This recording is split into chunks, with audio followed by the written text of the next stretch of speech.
Hello दोस्तों, नमस्कार। दोस्तों, आपका एक बार फिर से मेरे YouTube चैनल पर स्वागत है। दोस्तों, आज मैं आपको डिप्लोमा थर्ड सेम में एक इम्पॉर्टेंट सब्जेक्ट मशीन फर्स्ट जो कि बच्चों को पढ़ाया जाता है, इसको मैं आज स्टार्ट करूँगा। यह डिप्लोमा वाले बच्चों के लिए एक महत्वपूर्ण सब्जेक्ट होता है। अभी तो वे बच्चे जो किसी न किसी कंपटीशन की तैयारी कर रहे हैं, उनके लिए भी अति महत्वपूर्ण सब्जेक्ट होता है। तो दोस्तों, मैं आपको जानकारी के लिए बताना चाहूँगा कि इस मशीन फर्स्ट में आपको अलग अलग मशीनों के बारे में पढ़ना है। जैसे कि आपको डीसी मशीन के अंतर्गत आपको डीसी मोटर और डीसी जनरेटर के बारे में पढ़ना होता है। आगे हम लोग देखेंगे कि यह डीसी मोटर क्या होता है, इसका वर्किंग प्रिंसिपल क्या होता है, इसकी बनावट क्या होती है, इसके कौन कौन से भाग होते हैं। उसी तरह से हम लोग डीसी जनरेटर के बारे में देखेंगे कि डीसी जनरेटर का वर्किंग प्रिंसिपल क्या होता है, यह कैसे काम करता है और डीसी जो जनरेटर होते हैं किस सिद्धांत पर कार्य करते हैं। तो दोस्तों, ये डीसी मोटर और डीसी जनरेटर आप पढ़ लेने के बाद हम लोग नेक्स्ट टॉपिक पढ़ेंगे ट्रांसफार्मर। क्योंकि ट्रांसफार्मर इलेक्ट्रिकल वाले बच्चों के लिए एक अति महत्वपूर्ण टॉपिक होता है। इससे बहुत सारे क्वेश्चन आपके कंपटीशन में पूछे जाते हैं।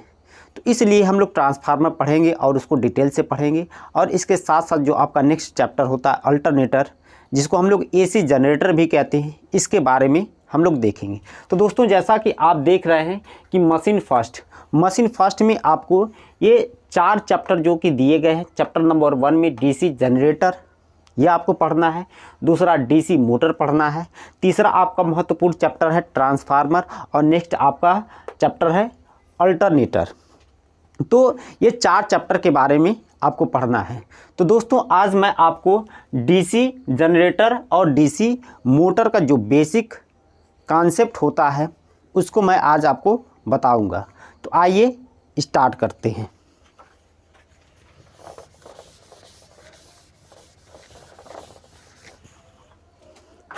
तो दोस्तों, सबसे पहले मैं आपको बताना चाहूँगा कि किसी भी डीसी मशीन को हम लोग डीसी जनरेटर और डीसी मोटर की तरह चला सकते हैं। लेकिन तो अगर आपको डीसी मोटर या डीसी जनरेटर पढ़ना है तो उसके पहले जिस प्रिंसिपल पर डीसी मोटर या डीसी जनरेटर आपको कार्य करता है उसको जानना होगा। तो दोस्तों, डीसी मोटर या डीसी जनरेटर पढ़ने से पहले आपको 2 नियम आना चाहिए।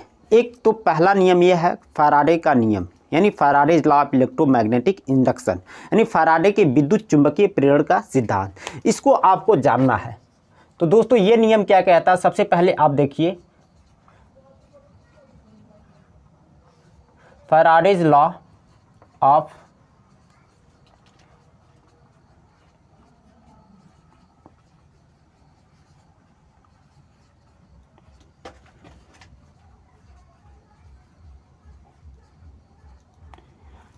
Faraday's law of electromagnetic induction, यानी फैराडे के विद्युत चुंबकीय प्रेरण का सिद्धांत।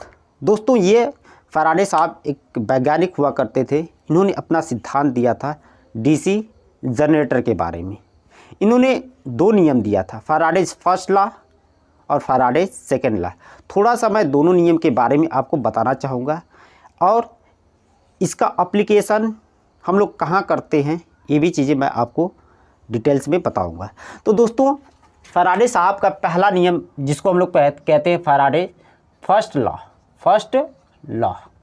तो ये फर्स्ट लॉ में क्या बताया गया है, फैराडे साहब ने यह बताया कि जब कोई कंडक्टर, अब ध्यान से सुनेंगे, कि जब कोई कंडक्टर किसी फ्लक्स को काटे तो उस कंडक्टर में ईएमएफ पैदा होता है। यह बात फैराडे साहब ने बताया था। तो दोस्तों, फ्लक्स कहाँ पर पैदा होगा, जहाँ आपको मैग्नेट होगा, जहाँ पर मैग्नेट स्थित होगा वहीं पर आपका फ्लक्स पैदा होगा। तो जैसा कि मैं आपको दिखाना चाहूँगा कि अगर मान लीजिए कि यह हमारे पास कोई मशीन है इस तरह की, जो कि इसमें 2 पोल हैं, यहाँ से आप इसको बना सकते हैं। यह आपके 2 पोल हैं, ऐसे आप देख सकते हैं। यह एक नॉर्थ पोल है, दूसरा हमारा साउथ पोल है। इसके बीच में अगर हम लोग किसी कंडक्टर को रखें, ये मान लीजिए मैं किसी कंडक्टर को यहाँ पर रखा हूँ और ये जो फ्लक्स निकलता है वो हमेशा नॉर्थ से साउथ की डायरेक्शन में निकलता है। तो दोस्तों इस बात को ध्यान देना है आपको कि ये आपका कंडक्टर है, ये आपके पोल हैं। तो फैराडे साहब ने यही बताया था कि जब इस कंडक्टर को हम मैग्नेटिक फील्ड में क्या करें, घुमाएं, तो ये कंडक्टर जब हमारा फ्लक्स को काटेगा तो इस कंडक्टर में ईएमएफ पैदा होगा। पहले नियम का यह पहला टाइप उन्होंने बताया था। और दूसरा टाइप यह उन्होंने बताया था कि जब हमारा कंडक्टर स्थिर हो और हम लोग किसी माध्यम से फ्लक्स को घुमा दें या घूमने वाला फ्लक्स पैदा कर दें, तो भी यह जब फ्लक्स कंडक्टर से लिंक करेगा तो उस कंडक्टर में ईएमएफ पैदा होगा। तो पहले नियम का यह दूसरा टाइप है। तो दोस्तों आपको ध्यान देना है कि फैराडे साहब का पहले नियम का पहला टाइप और दूसरा टाइप। फैराडे के पहले नियम का जो पहला टाइप होता है वह जनरेटर में लगता है और पहले नियम का जो दूसरा टाइप होता है वह आपका ट्रांसफार्मर में लगता है। तो इस चीज़ को आप ध्यान में देंगे। तो फैराडेस फर्स्ट लॉ जो होता है ये किस में अप्लीकेबल, फर्स्ट लॉ में ये किस में आपको अप्लीकेबल होता है, डीसी जनरेटर में, या आप इसको कह सकते हैं अल्टरनेटर। तो ये नियम आपको याद होना चाहिए। एक बार फिर से आप ध्यान देंगे कि फैराडे साहब ने क्या बताया था कि जब कोई कंडक्टर किसी फ्लक्स को काटे या फ्लक्स कंडक्टर से लिंक करे तो दोनों ही स्थिति में कंडक्टर में ईएमएफ पैदा होता है। तो दोस्तों इस बात को आपको ध्यान में देना है। उसके साथ उन्होंने दूसरा नियम बताया था कि जो भी ईएमएफ पैदा होता है, यानी जो उनका सेकेंड लॉ था, इसमें उन्होंने ये बताया था कि जो भी ईएमएफ पैदा होता है वह आपका समानुपाती होता है d∅/dt के, यानी फ्लक्स परिवर्तन की दर के क्या होता है, समानुपाती होता है। यहाँ से जब प्रोपोर्शनल यानी समानुपाती का चिन्ह हटता है तो एक माइनस वैल्यू के साथ d∅/dt इसको लिखा जाता है, जहाँ पर माइनस साइन यह किसकी वजह से होता है, लेंज के नियम से आपका माइनस साइन आता है। तो इस बात को आप ध्यान देंगे। तो फैराडे का नियम और एक नियम और आपको ध्यान में रखना है जो कि मोटर में एप्लीकेबल होता है कि जब किसी धारावाही चालक को यानी करंट कैरिंग कंडक्टर को हम किसी मैग्नेटिक फील्ड में रखते हैं तो उस कंडक्टर पर एक फोर्स लगता है और जिसकी वजह से कंडक्टर हमारा मैग्नेटिक फील्ड में घूमने की कोशिश करता है या घूमने लगता है। तो दोस्तों ये दो नियम आपको याद रखना है और ये दो नियम के द्वारा ही आप पूरे मशीन को आसानी से पढ़ सकते हैं। तो आपको जो आपका मैंने दूसरा नियम बताया कि जब कंडक्टर पर फोर्स लगता है तो उसका मान F बराबर हम लोग BIL sin थीटा से ज्ञात कर सकते हैं, यानी उस कंडक्टर पर कितना फोर्स लगेगा इसको हम लोग आसानी से ज्ञात कर सकते हैं। तो उम्मीद है दोस्तों कि इतनी बातें आपको क्लियर हो गई होगी। अभी तक मैंने आपको फैराडे का नियम और एक जो है कि जब कोई धारावाही चालक किसी मैग्नेटिक फील्ड में रखा रहता है तो उस पर फोर्स लगता है जिसकी वजह से हमारा धारावाही चालक यानी current carrying conductor magnetic field में घूमने की कोशिश करता है या घूमने का प्रयत्न करता है। तो ये दो नियम आपको याद होना चाहिए। इसी दो नियम के आधार पर आप मशीन के सारे टॉपिक सारे चैप्टर पढ़ लेंगे। तो आज मैं आपको स्टार्ट कर रहा हूँ कंस्ट्रक्शन ऑफ डीसी मशीन, यानी अगर कोई आपके पास डीसी मशीन है तो इस डीसी मशीन को हम लोग कैसे एज अ डीसी मोटर और डीसी जनरेटर आप इसको यूज़ कर सकते हैं। तो इसको समझने के लिए इसका फिगर यानी जो इसका डायग्राम होता है इसको आपको बनाना पड़ेगा। तो आइए हम लोग इसका डायग्राम बनाते हैं डीसी मशीन का।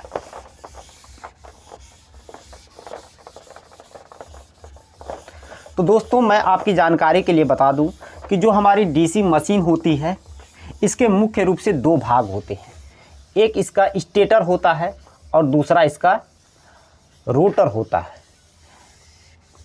यानी डीसी मशीन के दो भाग होते हैं, एक स्टेटर और उसका रोटर। तो जो भाग स्थिर होता है उसको हम लोग स्टेटर कहते हैं, और जो भाग घूमने वाला होता है उसको हम लोग रोटर कहते हैं, या हम लोग डीसी मशीन में उसको आर्मेचर कहते हैं। तो आइए एक डीसी मशीन का हम लोग कंस्ट्रक्शन बनाते हैं, यानी कंस्ट्रक्शन ऑफ डीसी मशीन, यानी डीसी मशीन की संरचना।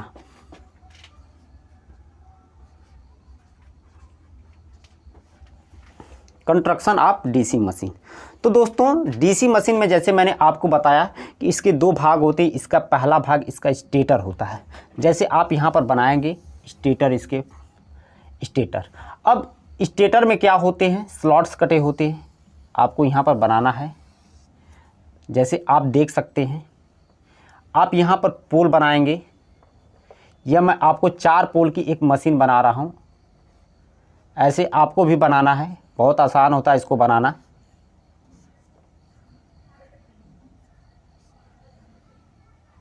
तो दोस्तों देख सकते हैं आप जो है इसको बड़ी आसानी से बनाया जा सकता है।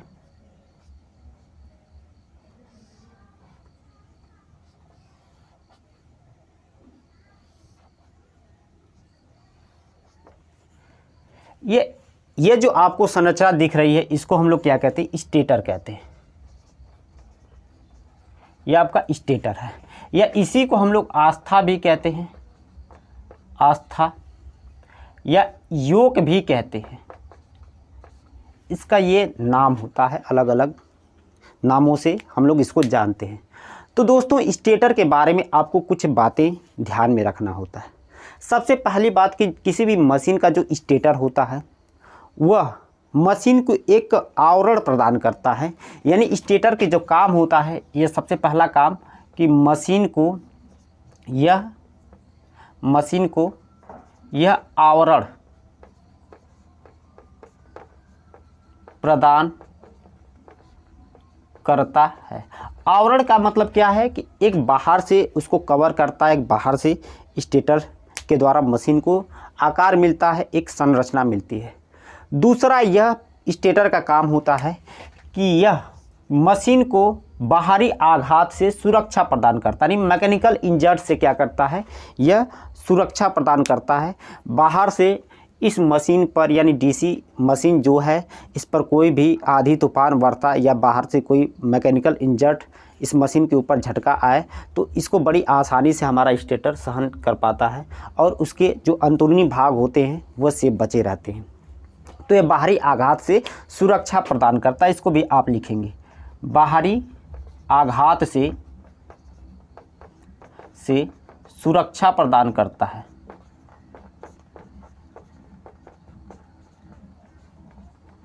सुरक्षा प्रदान करता है। दोस्तों इसका नेक्स्ट काम होता है कि मशीन को एक क्लोज लूप प्रदान करता है। तो ये भी बात बड़ी इंपॉर्टेंट होती है, मशीन को एक क्लोज लूप प्रदान करता है। अगर नेक्स्ट हम लोग बात करें तो जो ये स्टेटर होता है, यह मशीन के अंदर जो भी मैग्नेटिक फ्लक्स सेटअप होते हैं उसको सेटअप यानी स्थापित होने में सहायक होता है या सहायता प्रदान करता है। यानी मैग्नेटिक फ्लक्स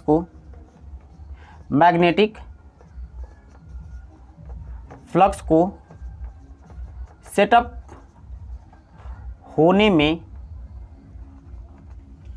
सहायक होता है।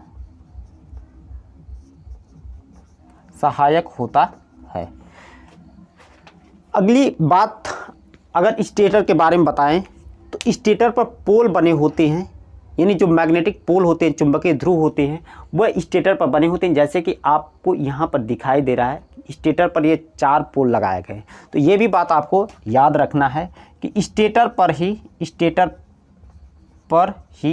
आपके क्या होते हैं, मैग्नेटिक पोल होते हैं, मैग्नेटिक पोल बने होते हैं। अब इतनी बातें कम से कम आपको स्टेटर के बारे में पता होनी चाहिए। कि यह मशीन को एक आवरण प्रदान करता है। दूसरी बात कि बाहरी आघात से हमारा जो स्टेटर होता है वो मशीन की सुरक्षा प्रदान करता है। तीसरी बात, मशीन को एक क्लोज लूप प्रदान करता है। चौथी बात अगर हम लोग बात करें तो यह मैग्नेटिक फ्लक्स के सेटअप होने में क्या करता है, हमारा स्टेटर सहायक होता है। और नेक्स्ट बात करें तो स्टेटर पर ही क्या बने होते हैं, मैग्नेटिक पोल बने होते हैं, यानी चुंबकीय ध्रुव बने होते हैं। तो दोस्तों ये चुंबकीय ध्रुव यानी पोल क्या होते हैं, देखिए यहाँ पर जो आपको इस तरह की संरचना दिख रही है, इसको हम लोग क्या कहते हैं, पोल कहते हैं। इसको हम लोग क्या कहते हैं, पोल। इसको हिंदी में कहते हैं ध्रुव। इस पोल का काम क्या होता है ये आपको जानना है, और यह पोल के कितने भाग होते हैं यह आपको जानना है। तो दोस्तों अगर मैं बताऊं आपको तो पोल के मुख्य रूप से दो भाग होते हैं। एक पोल कोर होता है, पोल कोर होता है, और दूसरा इसका भाग होता है पोल शू होता है। अब ध्यान देंगे पोल कोर और पोल शू। यह पोल कोर क्या होता है और पोल शू क्या होता है इसके बारे में आपको जानना है। तो दोस्तों यह पोल कोर क्या होते हैं, जो आपका इस तरह की संरचना मशीन में दिखाई गई है। ये दो लंबवत जो आपको लाइन दिख रही है, यानी ये जो भाग आपको दिख रहा है इसको हम लोग कोर कहते हैं। और जो ये कर्व टाइप की संरचना दिख रही है पोल के, इसको हम लोग पोल शू कहते हैं। यानी पोल शू आपकी इस तरह से कर्व टाइप की संरचना होती है, जैसा कि आप देख सकते हैं यह पोल शू होता है। तो अब पोल कोर और पोल शू इसका क्या मतलब है, तो दोस्तों यह पोल कोर पर हम लोग क्या करते हैं, बाइंडिंग करते हैं। और जो बाइंडिंग करते हैं उस बाइंडिंग का नाम होता है फील्ड बाइंडिंग।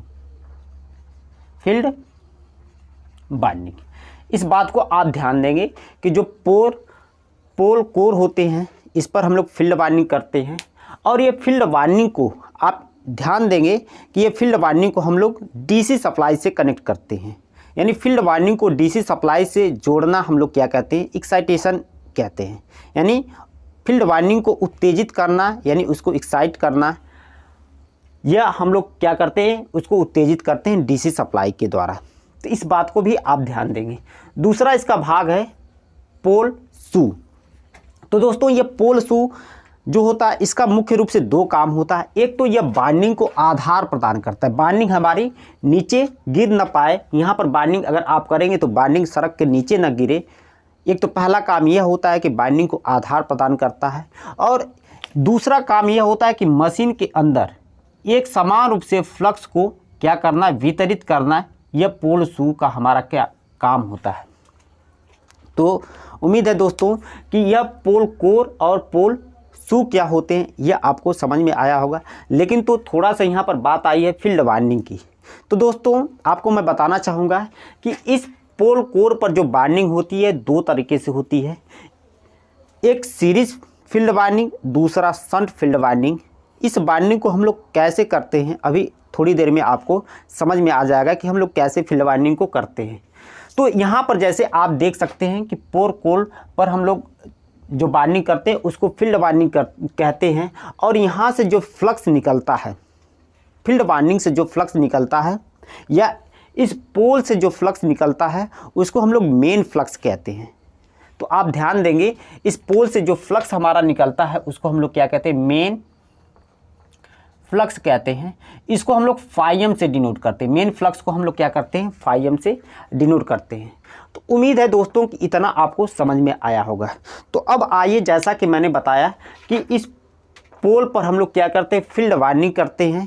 तो हम लोग फील्ड बाइंडिंग को करके देखते हैं और फिर इसको डीसी सप्लाई से हम लोग कनेक्ट करेंगे। तो दोस्तों जैसा कि आपको मैं बताना चाहूँगा कि इस पर फील्ड बाइंडिंग को हम लोग कैसे करते हैं। यहाँ से आप देख सकते हैं कि यह हमारी मशीन है, इस पर हम लोग फील्ड बाइंडिंग को इस तरह से करते हैं।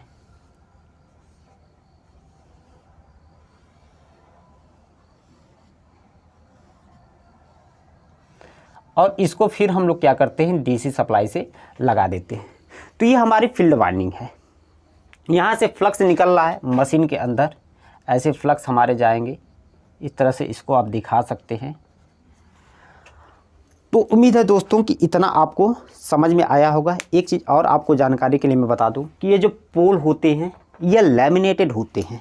लैमिनेटेड का मतलब यह होता है कि इसको पतली पतली पत्तियों का बनाया जाता है और इसमें जो मटेरियल यूज किया जाता है वह सामान्यतः इसको सिलिकॉन स्टील का बनाया जाता है।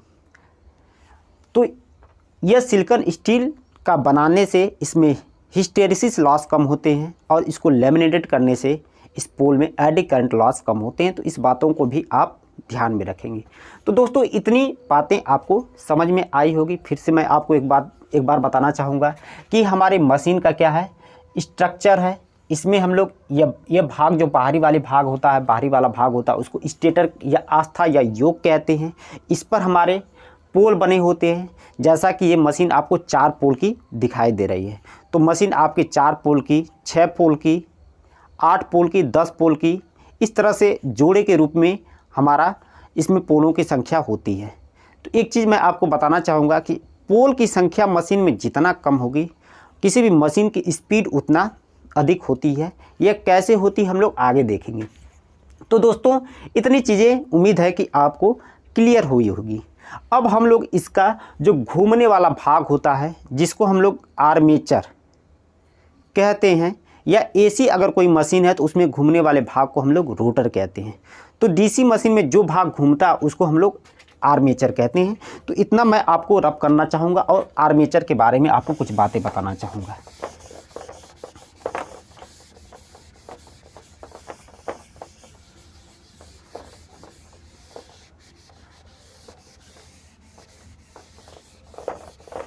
तो दोस्तों अब हम लोग आर्मेचर यहाँ पर बनाएंगे।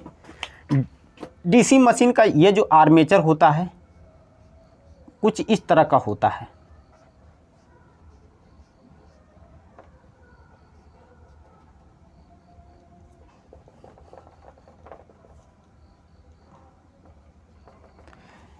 ये आपको आर्मेचर दिख रहा है। ये आर्मेचर जो होता है कैसा होता है भाई, ये जो आप अगर देखेंगे तो ये आपको वाइट मार्कर जो आपको दिख रहा है, इसके बाहरी सरफेस पर क्या होते हैं, स्लॉट्स कटे होते हैं और इस स्लॉट्स में क्या होते हैं, बाइंडिंग की जाती है।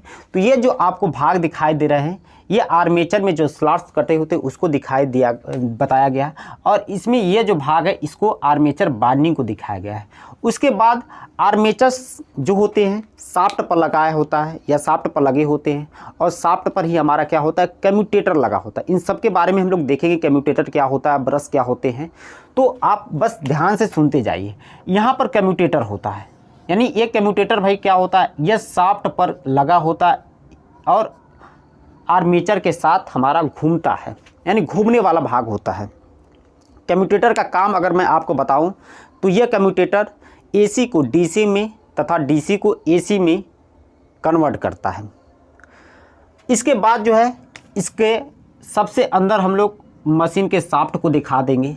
तो दोस्तों ये हमारा आर्मेचर है। तो सबसे पहले हम लोग आर्मेचर के बारे में देखेंगे। आर्मेचर यानी आर्मेचर, यह आर्मेचर क्या होता है, मशीन का घूमने वाला, यह मशीन का घूमने वाला भाग होता है,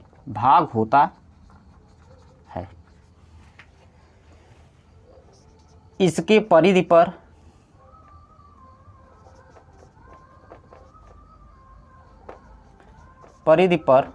खांचे यानी इसको हम लोग क्या कहते हैं, स्लॉट्स कटे होते हैं,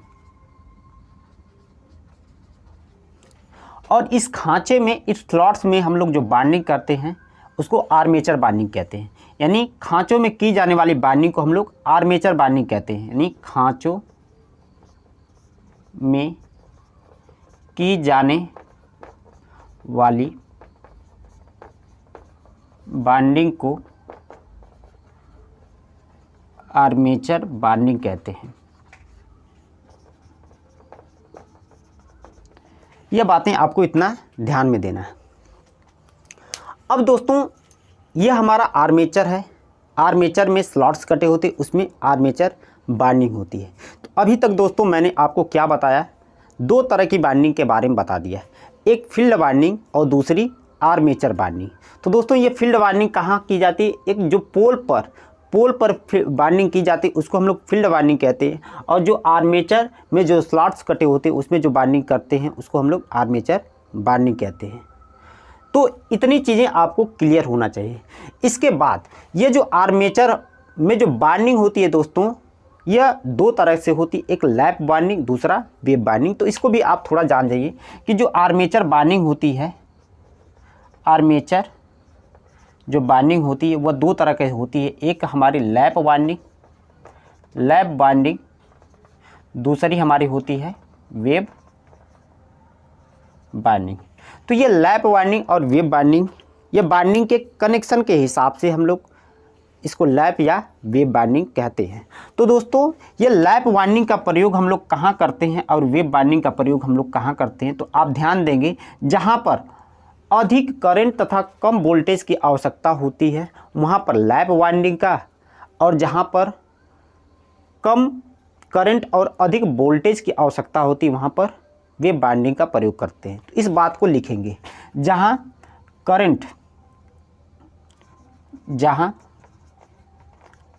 अधिक करंट तथा कम वोल्टेज की आवश्यकता होती है वहाँ पर हम लोग लैप बाइंडिंग करते हैं। और जहाँ पर कम करंट तथा अधिक वोल्टेज की आवश्यकता होती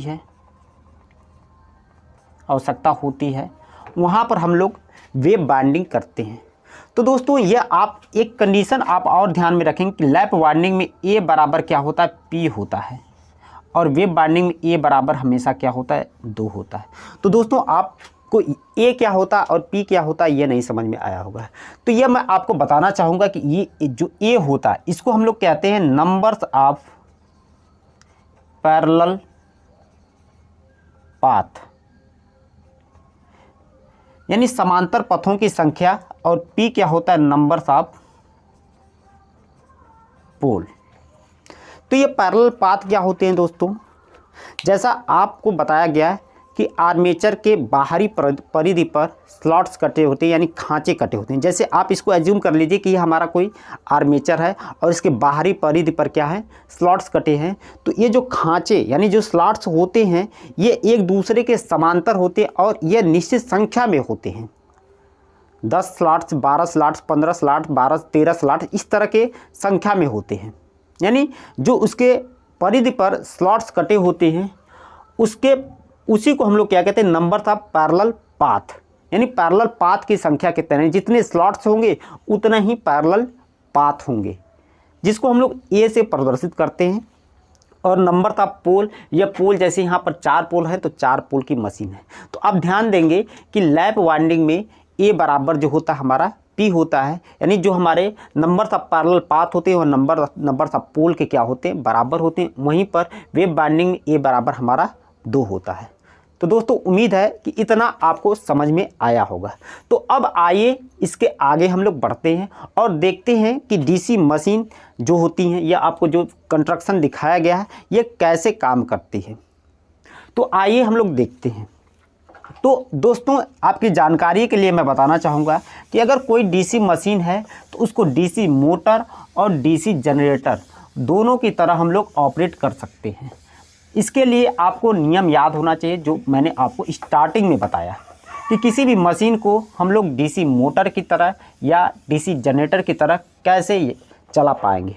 तो दोस्तों आपको पता होगा कि जो डीसी मोटर होता है वह इलेक्ट्रिकल एनर्जी को मैकेनिकल एनर्जी में बदलता है, वहीं पर आपका डीसी जनरेटर मैकेनिकल एनर्जी को इलेक्ट्रिकल एनर्जी में बदलता है। तो ये जो ऊर्जा का रूपांतरण होता है वह हम लोग इसी मशीन यानी डीसी मशीन के द्वारा करते हैं। तो यह हमारा आपको एक कंस्ट्रक्शन दिखाई दे रहा है, इसको हम लोग डीसी मोटर की तरह या डीसी जनरेटर की तरह बिल्कुल आसानी से चला सकते हैं। इसके लिए आप वीडियो के अंत तक बने रहिए, निश्चित रूप से आप समझ पाएंगे कि किसी भी मशीन को हम लोग डीसी मोटर की तरह और डीसी जनरेटर की तरह कैसे चला पाएंगे। तो इसके लिए आपको 2 नियम जो मैंने पहले आपको बताया, फैराडेज लॉ और जब कोई धारावाही चालक किसी मैग्नेटिक फील्ड में रखा रहता है तो उस पर जो फोर्स लगता है जिसकी वजह से हमारा कंडक्टर मैग्नेटिक फील्ड में घूमता है। ये दो नियम आपको पता होना चाहिए। तो दोस्तों अगर ये मशीन है, इसको आप कह रहे हैं कि नहीं इसको हम लोग डीसी जनरेटर की तरह चलाना चाहते हैं, डीसी जनरेटर, तो सबसे पहले आप देख लीजिए कि डीसी जनरेटर का वर्किंग प्रिंसिपल यानी डीसी जनरेटर कार्य कैसे करता है।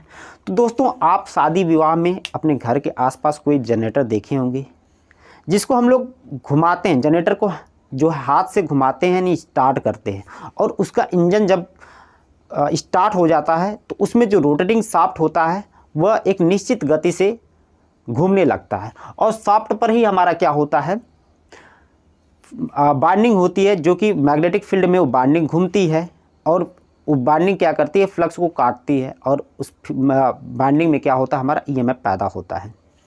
तो सेम कॉन्सेप्ट यहाँ पर भी है। यह आपका शाफ्ट है। इस शाफ्ट को जब हम लोग बाहर से किसी मशीन के द्वारा या प्राइम मूवर के द्वारा इसको हम शाफ्ट को घुमाते हैं, ऐसे घुमाते हैं, तो ये जब शाफ्ट घूमेगा तो ये शाफ्ट घूमेगा तो ये हमारा शाफ्ट से कम्यूटेटर जुड़ा होता है, कम्यूटेटर घूमेगा और यह आर्मेचर पूरा घूमेगा। यानी आर्मेचर घूमेंगे तो ये आर्मेचर बाइंडिंग घूमेगी। दोस्तों आप इस बात का ध्यान देंगे कि हमारी आर्मेचर बाइंडिंग भी घूमेगी, और जब ये घूमेगी यानी हम इसको घुमाएंगे तो यहाँ से जो आपके पोल दिखाई दे रहे हैं, यहाँ से जो फ्लक्स निकल रहा है वह बाइंडिंग क्या करेगा, फ्लक्स को काटेगा, और काटेगा तो इस बाइंडिंग में क्या होगा, ईएमएफ पैदा होगा यानी वोल्टेज पैदा होगा।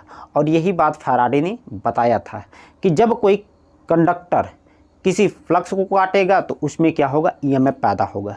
तो यही आपका कार्य सिद्धांत होता है डीसी जनरेटर का। यहाँ पर जैसे ही हम लोग इसको घुमाते हैं कि इस आर्मेचर के कंडक्टर इस फील्ड वाइंडिंग से जो फ्लक्स निकलता है जिसको मेन फ्लक्स कहते हैं, ये मेन फ्लक्स को काटता है, जिसकी वजह से इस आर्मेचर कंडक्टर में वोल्टेज पैदा होते हैं। और इस वोल्टेज का मान हम लोग कैसे ज्ञात करते हैं, जो भी हमारा वोल्टेज पैदा होता है उसको हम लोग E बराबर बी एल भी साइन थीटा से ज्ञात कर सकते हैं। E बराबर बी एल भी साइन थीटा है, जहाँ B क्या है भाई, B जो होती है मैग्नेटिक फ्लक्स डेंसिटी होती है। इसकी यूनिट दोस्तों इंपॉर्टेंट होता है, B की यूनिट क्या होता है, वेबर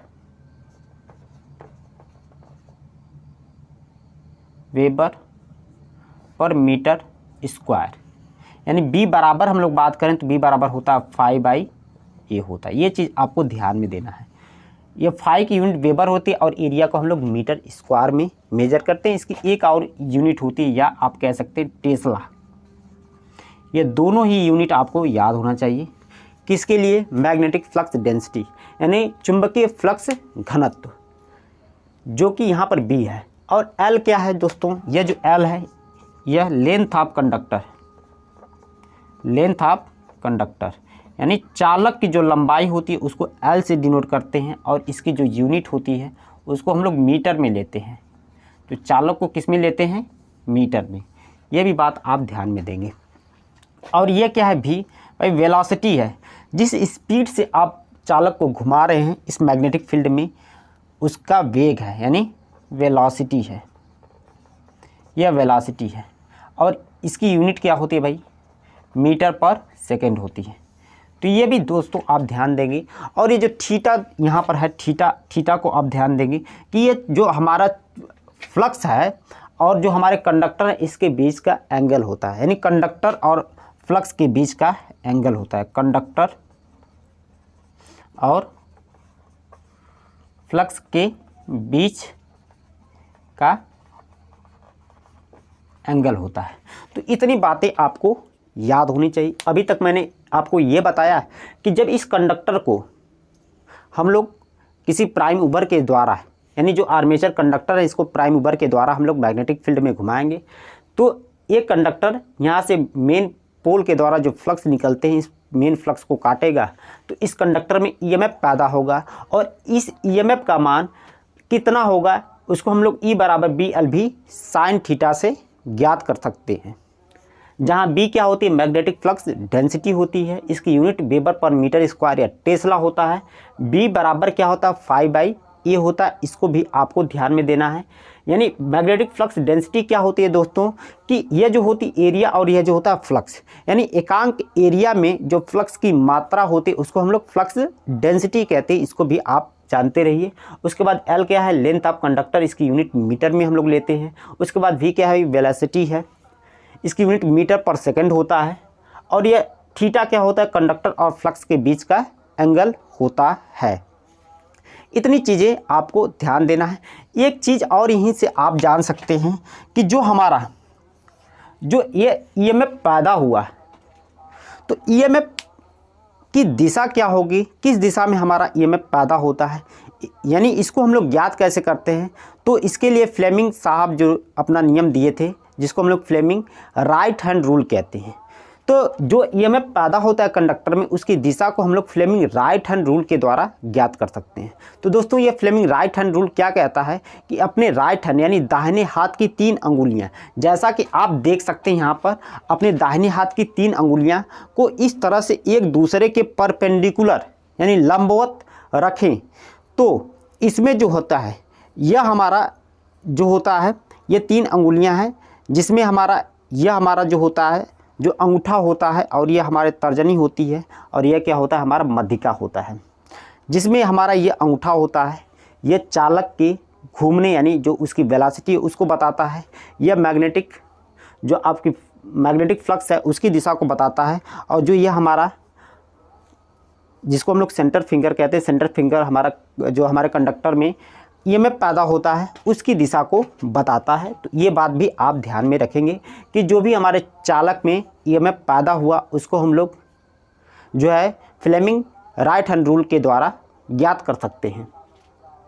तो दोस्तों इतना आपको पता हो गया होगा। मैंने अभी तक क्या बताया, आपको डीसी जनरेटर का जो वर्किंग होता है वो मैंने आपको बता दिया।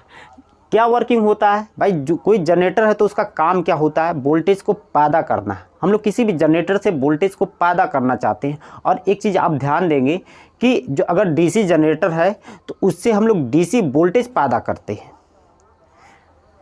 ये जो आर्मेचर है, आर्मेचर में जो हमारा वोल्टेज पैदा होता है वह हमेशा एसी होता है, लेकिन तो ये जो आर्मेचर के कंडक्टर होते हैं ये कम्यूटेटर सेगमेंट से जुड़े होते हैं। और ये कम्यूटेटर सेगमेंट का संबंध जो होता है कम्यूटेटर से होता है, यानी कम्यूटेटर का ही पार्ट हमारा कम्यूटेटर सेगमेंट होते हैं। अब दोस्तों यह कम्यूटेटर क्या काम करता है, यह इस एसी को डीसी में बदल देगा। और जो हमारे कम्यूटेटर का आउटर सरफेस होता है, जो बाहरी परिधि होता है, उस पर डीसी मिलती है और उस पर हमारा ब्रश कांटेक्ट में होते हैं, कम्यूटेटर के संपर्क में ब्रश होते हैं और ब्रश की सहायता से डीसी हम लोग आउटपुट पर लेते हैं। तो यहाँ पर जैसे मैं आपको दिखाना चाहूँगा कि कम्यूटेटर है और यहाँ पर क्या है, ब्रश है, और यहाँ से हम लोग बाहरी सप्लाई के लिए हम लोग डीसी ले लेते हैं यहाँ से। तो यहाँ पर आउटपुट पर आपको डीसी वोल्टेज मिलता है, यह आपका डीसी जनरेटर होता है। तो उम्मीद है आपको डीसी जनरेटर समझ में आया होगा। अब इसी मशीन को हम लोग डीसी मोटर की तरह चलाकर देख सकते हैं। तो आइए दोस्तों हम लोग देखते हैं कि यह डीसी मोटर क्या होती है और कैसे काम करती हैं। तो यहाँ पर आपको मैं बताना चाहूँगा कि इसको पहले मैं मिटा दूँ। अब हम लोग देखेंगे working principle of DC motor.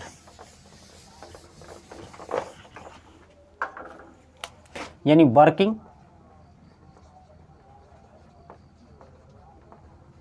Principal of DC motor. ये डीसी मोटर का कार्य सिद्धांत क्या होता है, तो बिल्कुल आसान है। इसके लिए आपको एक नियम याद रखना है कि जब कोई धारावाही चालक को किसी मैग्नेटिक फील्ड में रखा जाता है तो उस पर फोर्स लगता है। तो सबसे पहले यहाँ पर एक मैग्नेटिक फील्ड आपको दिखाना पड़ेगा। यह मैग्नेटिक फील्ड आप इस तरह से दिखा सकते हैं। यह आपका मैग्नेटिक फील्ड है दोस्तों। मैग्नेटिक फील्ड कहाँ से बनेगी, जहाँ मैग्नेट होगा। तो ये मैंने 2 आपके लिए मैग्नेट बना दिए, एक नॉर्थ और दूसरा साउथ। ये हमेशा जो पोल के यानी जो ध्रुव होते हैं उसके जो पोल होते हैं नॉर्थ और साउथ हमेशा जोड़े के रूप में होते हैं। ये अलग अलग ना होकर एक ही में होते हैं। जैसा कि अगर आप इसको इस तरह से क्लोज कर देंगे तो ये पूरी आपकी एक मशीन बन जाएगी, जैसे आप यहाँ पर देख सकते हैं। तो ये 2 पोल की मशीन है और यहाँ पर आपको 4 पोल की मशीन दिख रही है। दोस्तों यहाँ से हमारा फ्लक्स निकलेगा जो कि नॉर्थ से साउथ की तरफ रहेगी। इसकी दिशा जो भी हमारे पोल से फ्लक्स निकलता है वो हमेशा नॉर्थ पोल से निकलता है और साउथ पोल की तरफ हमारा फ्लक्स जाता है। और इसी मैग्नेटिक फील्ड में हम लोग क्या रखेंगे, एक धारावाही चालक रखेंगे, यानी करंट कैरिंग कंडक्टर रखेंगे, यानी जिसमें हमारी करंट बह रही है। तो दोस्तों होता क्या है कि जब इस धारावाही चालक को इस किसी मैग्नेटिक फील्ड में रखते हैं तो उस पर फोर्स लगता है, और उस फोर्स का मान हम लोग कैसे ज्ञात कर सकते हैं, F बराबर BI/L साइन थीटा से हम लोग ज्ञात कर सकते हैं। तो ये आपको ध्यान देना है। जहाँ पर B क्या होता है, मैंने आपको पहले बताया B क्या होता है, मैग्नेटिक फ्लक्स डेंसिटी होता है। I भाई क्या है, I इस कंडक्टर में बहने वाली करंट है। L क्या भाई, इस कंडक्टर की जो लंबाई है उसको L कहते हैं। और थीटा क्या है, यह कंडक्टर और चुंबकीय फ्लक्स के बीच का क्या होता है, एंगल होता है। तो दोस्तों इतनी चीज़ें आपको क्लियर हुई होगी। आगे हम लोग देखते हैं कि यह मोटर काम कैसे करता है। तो ये प्रिंसिपल आपको याद होना चाहिए जो मैंने अभी आपको बताया कि जब कोई धारावाही चालक किसी मैग्नेटिक फील्ड में रखा रहता है तो उस पर फोर्स लगता है। अब देखिए इस मशीन में आ जाइए, इसका जो कंस्ट्रक्शन है, अगर डीसी मोटर की तरह इस मशीन को हम लोग ऑपरेट कराना चाहते हैं तो यहाँ पर हम लोग डीसी सप्लाई इस मोटर को देना पड़ेगा। तो जैसे कि हम लोग यहाँ पर डीसी सप्लाई देंगे और ये डीसी सप्लाई इस ब्रश के माध्यम से कम्यूटेटर पर आएगी। अब दोस्तों कम्यूटेटर का मैंने आपको काम बताया है कि वह डीसी को एसी में कर देगा। कम्यूटेटर का जो काम होगा वह डीसी को एसी में करना। तो यह आपका कम्यूटेटर एसी में कर देगा और जो हमारे ये आर्मेचर के कंडक्टर हैं उसमें एसी बहेगी। तो आप हमेशा ध्यान देंगे कि आर्मेचर में हमेशा एसी होती है, चाहे वह डीसी मशीन हो चाहे एसी मशीन हो। तो इस आर्मेचर के कंडक्टर में एसी करंट बहेगी और ये चूँकि कंडक्टर इस मैग्नेटिक फील्ड में रखे रहते हैं जैसा कि आपको यहाँ पर दिखाया है, यानी इस आर्मेचर के कंडक्टर करंट कैरिंग कंडक्टर बन जाएंगे और मैग्नेटिक फील्ड में रखे रहे होंगे, जिसकी वजह से इस कंडक्टर पर फोर्स लगेंगे और कंडक्टर जो होगा घूमने की कोशिश करेगा। और जब ये घूमेगा तो इस पूरे आर्मेचर को अपने साथ घुमाएगा और जब हमारा आर्मेचर घूमेगा तो मोटर हमारा घूमने लगेगा और मोटर हमारी क्या हो जाएगी, स्टार्ट हो जाएगी। यही हमारे एक डीसी मोटर का स्टार्टिंग प्रिंसिपल होता है। तो दोस्तों एक बार फिर से मैं आपको बता दूं कि जैसे हम लोग इसको डीसी सप्लाई से लगाएंगे, इस ब्रश पर जो आपको ये ब्रश दिखाई दे रहे हैं, ब्रश दिखाई दे रहे हैं, इस पर डीसी सप्लाई आएगी और ब्रश जो होते हैं कम्यूटेटर के संपर्क में होते हैं, कम्यूटेटर पर डीसी सप्लाई आएगी। कम्यूटेटर क्या काम करेगा, कम्यूटेटर उस डीसी को एसी में बदल देगा। आगे जब कम्यूटेटर डीसी को एसी में बदल देगा तो ये जो कम्यूटेटर से हमारे कम्यूटेटर सेगमेंट होते हैं, इससे हमारे आर्मेचर कंडक्टर जुड़े होते हैं। अब इस आर्मेचर में एसी करंट आएगी और ये कंडक्टर जो होते हैं करंट कैरिंग कंडक्टर बन जाएंगे और मैग्नेटिक फील्ड में यह पहले से ही यहाँ पर मैग्नेटिक फील्ड बना हुआ है, जिसकी वजह से इस कंडक्टर पर फोर्स लगेगा और हमारा जो है मोटर घूमने की कोशिश करेगा, घूमने लगेगा। तो इस तरह से हमारा जो होता है डीसी मोटर का एक कार्य सिद्धांत होता है। तो दोस्तों उम्मीद है कि आपको वीडियो समझ में आया होगा। मैंने आपको बताया है कि किसी भी मशीन को DC motor as a DC generator कैसे चला सकते हैं। फिर भी अगर आपको कोई डाउट हो तो आप कमेंट बॉक्स में ज़रूर पूछिए, मैं आपके कमेंट का इंतज़ार करूंगा। इसके बाद वाली वीडियो में हम लोग इसके कौन कौन से भाग होते हैं, इसके भागों के बारे में हम लोग देखेंगे। फिर आगे हम लोग इसके कनेक्शन के बारे में देखेंगे कि जो होते हैं डीसी मोटर या डीसी जनरेटर हैं तो यह कैसे हो सकते हैं। जैसे हम आगे पढ़ते हैं DC series generator, DC shunt generator या कंपाउंड जनरेटर, तो कनेक्शन के हिसाब से हमारे मशीन का नाम बदल जाता है। तो आप वीडियो के साथ बने रहिएगा। थैंक यू, धन्यवाद।